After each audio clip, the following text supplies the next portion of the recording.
Well, howdy there, Internet people. It's Bo again. So today we're going to talk about rewriting history, because there is a common complaint. You're rewriting history. We don't want to rewrite history. And that sounds good, because it evokes this idea when you say you're rewriting history. It sounds very Orwellian. The problem is we rewrite history all the time.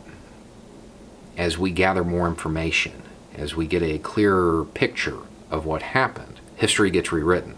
It's constant. History is a living thing. As we get new information, we are obligated to rewrite history. It doesn't end. It will continue to go on forever. As we get further away from the date in question, whatever that date is, we'll determine whether or not it was historically significant, whether or not it's history, or whether or not it's something that gets relegated to a dustbin, becomes an anecdote, a cool story. And then we also get to look back and say, wow, at the time we didn't think this was important, but it led to this, this, and this. And it becomes historical, when at the time it may not have seemed it. It may not have seemed important.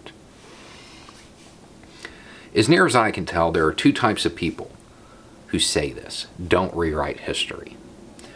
The first group are people who've just given up on learning. They learned history in high school or college, and they want everybody to stick to this agreed upon narrative, because then they don't have to learn anything new. So one group is just lazy, but that's the smallest group. The much larger group are people who aren't actually interested in history. What they don't want rewritten is American mythology. You know, you have people who say this: don't rewrite history, when you're talking about Columbus. You know, if you bring up the actual impacts of his visits, people get a little upset, because it undermines this image of him as a hero, this image of him as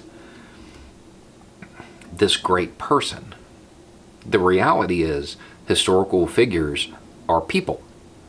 People are flawed. People make mistakes. And leaving out the impacts of his visits, that's rewriting history. That's Orwellian. That's when you're removing something that's a part of the story that's tangible, that has to be there for it to make any sense. The same thing happens with Pocahontas. Her and John Smith were in love. No, that's not true. That's not history. That's mythology. The Disney version of that story is not history. It's made up. But it's what people want to believe, because they don't want to accept that many of their heroes were flawed. I would suggest that rewriting history is incredibly important. Every time we get a new piece of information, every time the hindsight picture becomes more clear, we have to rewrite history.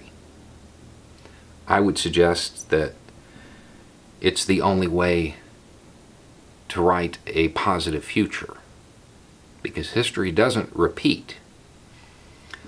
But the tune is the same a lot of times, and we need to be aware of the notes so we don't make the same mistakes again. Anyway, it's just a thought. Y'all have a good night.